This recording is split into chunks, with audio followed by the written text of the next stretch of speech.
was so pissed I blocked the official Winx page. The long-awaited trailer for the Winx Club reboot finally dropped, and what can I say? Mm, at least now I have the reason to come back to YouTube with a new video. I really hope you miss me, guys. To be honest, guys, the Winx franchise hasn't been doing so well recently. I think we can all agree that things have been getting worse since 2009. I didn't find season 5 and 6 very good. They had their good points, but let's not pretend they were as good as the classic ones. But they still did added something to a show. Season 7, on the other hand, like, prepare. I realize this is quite controversial topic, but as the world's biggest mythics apologist, I will fight for its right to exist.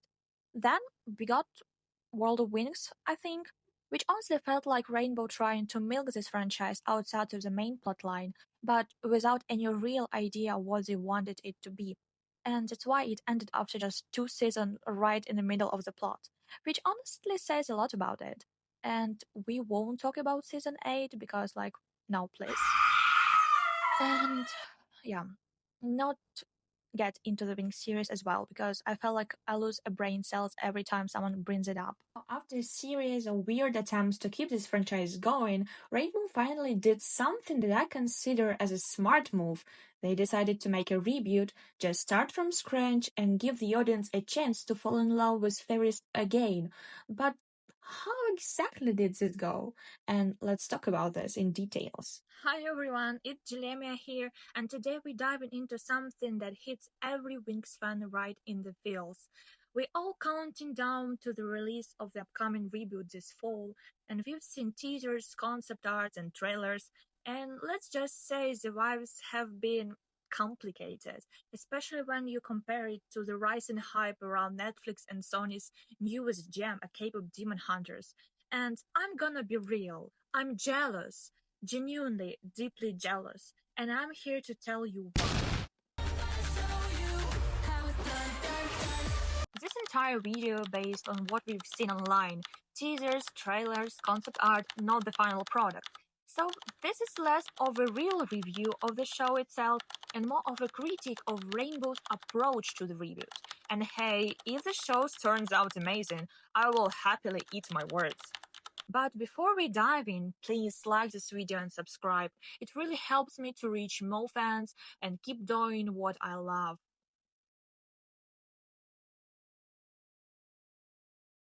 Let's kick things off with a little tribute to Cave of Demon Hunters. This show seriously set the bar for animated series in the best way. It's not just another cute cartoon, it's a full-blown cultural moment, and I promise it's going to influence the entire animation industry. From concept to storytelling, character designs to creative direction, K-pop Demon Hunters isn't perfect, but you can feel the love and creativity poured into every frame. And I need you to really focus on the word creativity.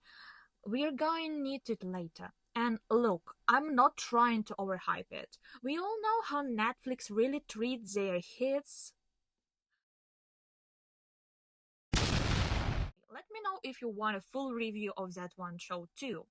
Demon Hunters and Winx may come from totally different contexts, but they both try to blend pop aesthetic with a fantasy action, both aim to be that sweet spot between pop culture and niche style, and that's why comparing them makes sense, because when you line them up side by side, the difference in approach becomes painfully obvious. Instead of direct comparison, I want to focus on Rainbow's approach to this reboot and why I think they still don't quite get who they're making this for. Yeah, as you probably guessed, this is gonna be one of those back in my days things were better kind of videos. So let's start and face it. Winx Club had its moment, and it wasn't just a show, it was a cultural reset. Rainbow Studio and engineer Starafi himself didn't just make a cartoon. They created an entire aesthetic, a mood, a code that defined a generation. But the problem is the show didn't just grow up with us. And that's not just because the audience or trends changed, it's because the studio started losing sight of what they actually made and what made Winx special. Rainbow slowly shifted the focus from storytelling to brand building. Dolls, makeup lines, collabs, which could have worked if the creative side just kept up. But instead, we got recycled plot, lazy world building, and a whole lot nothing for the older fans. And the younger audience, they just didn't care enough to carry the torch. So when I say Winx Club ran its course, I didn't mean that it's in a shady way. It's a recognition. The show peaked and then froze. Instead of evolving, Rainbow kept trying to replicate the old magic instead of remaining it. That's why a reboot was honestly the only way forward. On November 3, 2022, Ingenious Taffy announced on Instagram that they officially cancelled season 3 of Netflix Fate and were moving forward the full animated reboot instead. And at first, it kinda looked promising. Straffy said that they return to the roots, update the story for a new generation while staying loyal to longtime fans. In early 2023, it was confirmed the reboot would be a CGI with a new animation style and completely reimagined characters. Not just a remake, but a whole new reinterpretation. And then the leak started. When the first concepts and later an official footage began to leak online, the fans community was literally split in two. Some people were in a nostalgic euphoria, and the others with a feeling of some kind of confusion. What happens to the design of the new wings? As for me, the visual style of the new reboot speaks louder than any official statement, and honestly, it caused mixed feelings. Look, I love 2D animation, but I get it. CGI makes more sense long term, and it's not like CGI is new to Wings fan. The issue isn't in the medium, the issue is a complete lack of artistic direction. The reboot art style just doesn't feel unique. It looks like they just grabbed whatever Disney was doing and said, yeah, let's do that. And technically, sure, it's clean, polished, maybe modern, but that's the problem. It's so generic. It blends in with every other CGI girl show, like Disney's Frozen, Miraculous Ladybug, even Mermaid Magic, and here's the question: why? What was the reason? The image of a series was formed not only by the script or the cast, it's literally lived and breathed through the unique artwork. It was the visual language that made Winx instantly recognizable against the background of any other animated series of the time. It was holistic visual language that had its own syntax. Rainbow's illustrators developed a style that combined a mix of fashion illustration, manga influence, and 20s glam. It was bright, hyper feminine, expressive, and totally one of a kind. This is interesting that even back in the day in their CGI movies, Rainbow tried to translate that 2D vibe into 3D without changing its vocabulary. And this is what allowed the franchise to remain recognizable even when the technical format changed, because strong visual identity isn't just an aesthetic, it's branding. It's the things that made you look in one frame and go, yes, this is Winx.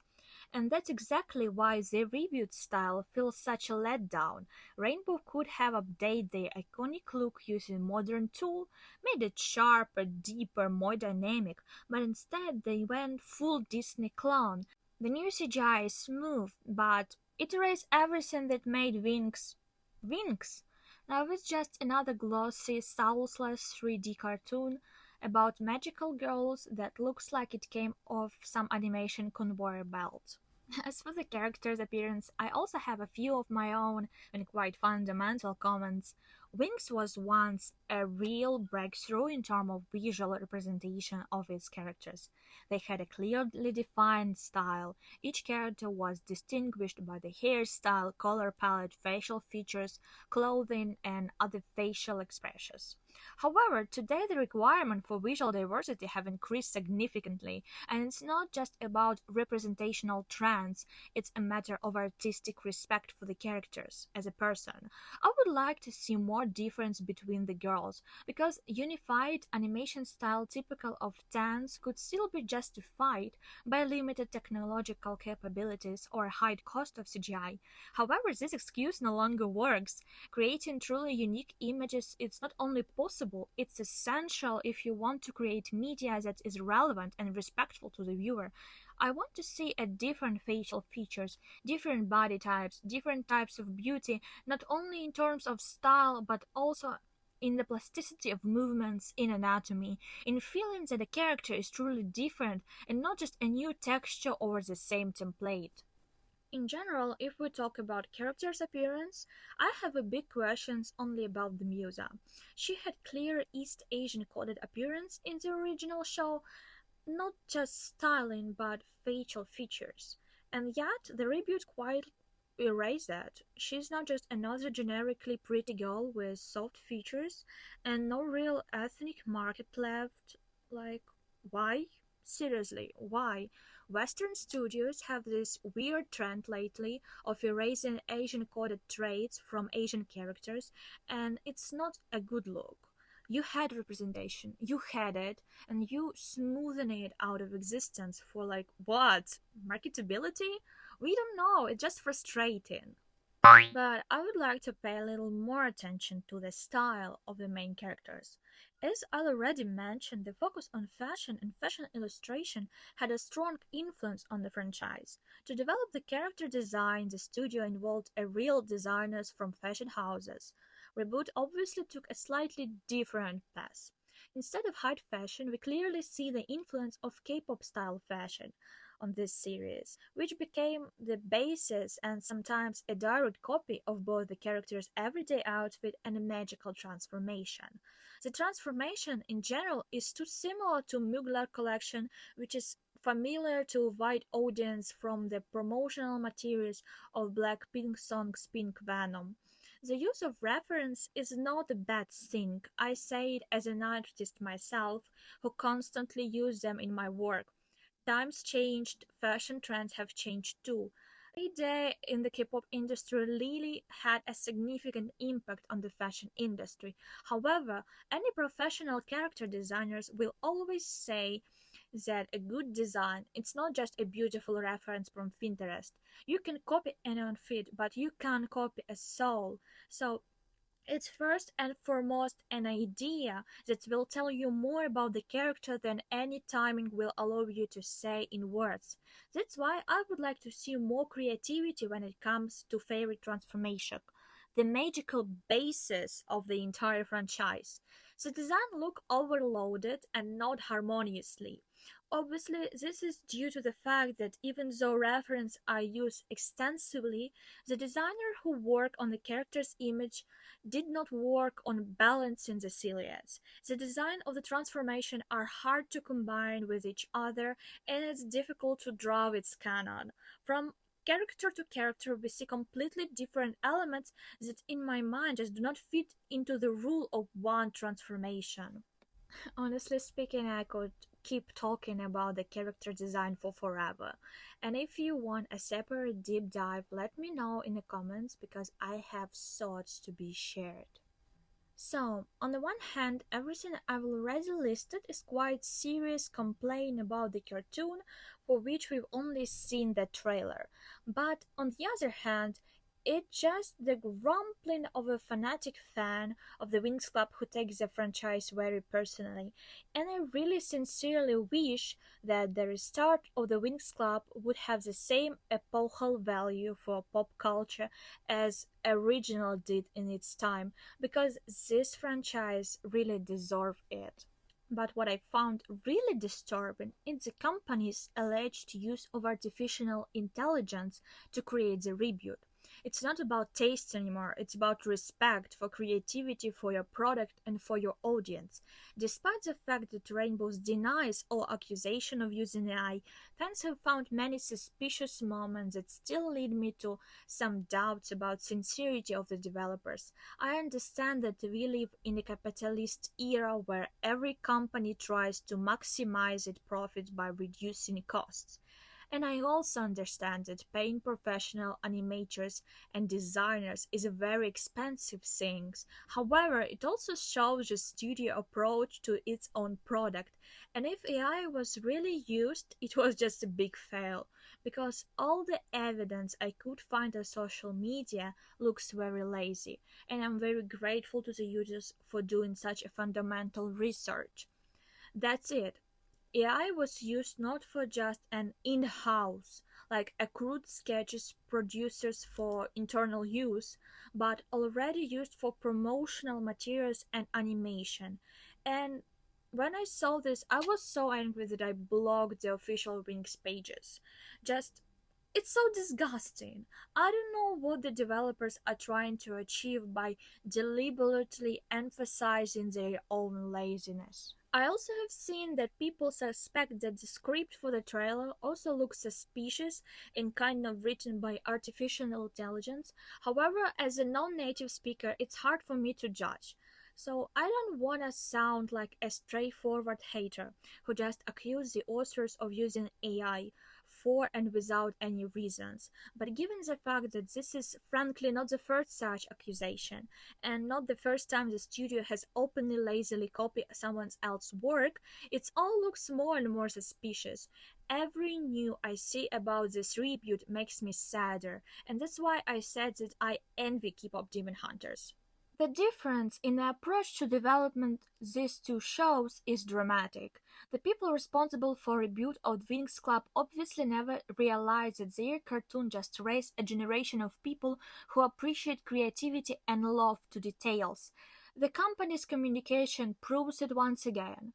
So, K-pop Demon Hunter looks like the story I wanted my favorite franchise to be, a successful, deliberate example that pops in my mind every time. I'm interested to see how much love and inspiration the Cape Demon Hunter authors used to tell about their product, how detailed and diverse the character look.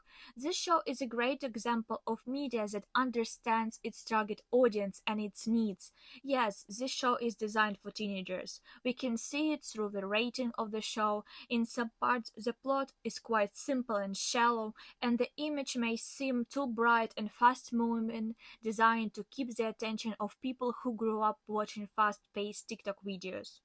The show used wide range of visual gags to create a viral effect on social media, but it works.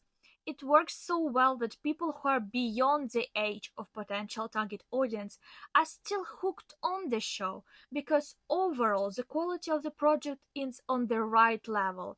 You may or may not like the plot of K-pop Demon Hunters, however, few people will argue that visually it's very worthy work in which everyone will find something interesting for themselves. I don't see any point in talking about the trailer in more details because it didn't bring almost anything new to the story.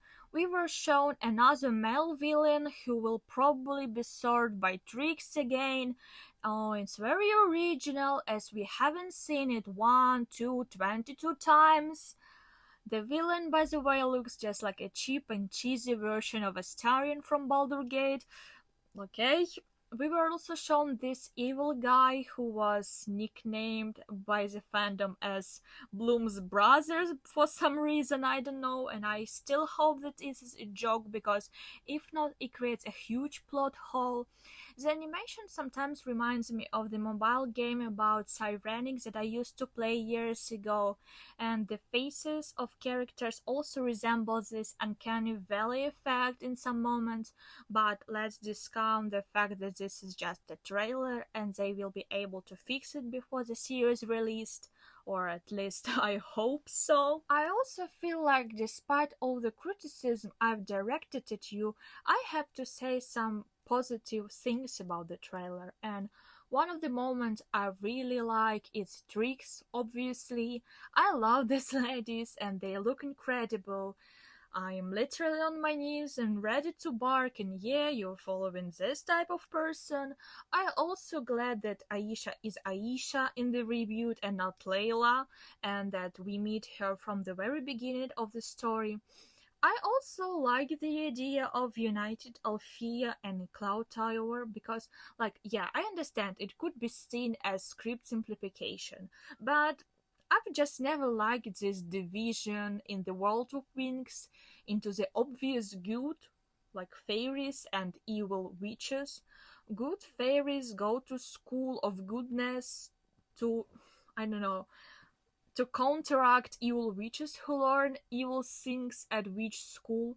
So close a witch school and there will be fewer problems. It's kind of strange to me.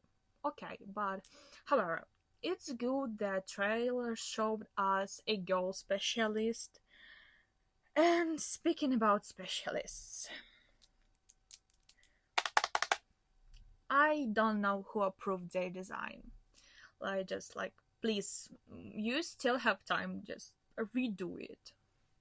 As I said before, I will be happy to be proven wrong if the show turns out to be much better. I don't want people to think I hate the franchise. I want this to be a stuff of conversation between the fans and the authors. I want to see more organized way of creating anything to do with the Winx Club. I just want more interesting and diverse images. Let's see what we get in the fall. And also, thank you for your attention. I'm sincerely grateful to everyone who was watched this far. Write in the comments your opinion about the reboot, whether you agree with me or not. We can discuss it in the comments. Also, really sorry for my accent because it's somehow really new to me to, I don't know, to record this kind of videos. If you like this video, don't forget to like, subscribe, and you can also subscribe to my other social networks, which are mentioned in the description, and also you can look for my merchandise. So visit my pages, there are a lot of interesting scenes for true fans, and see you soon, my favorites!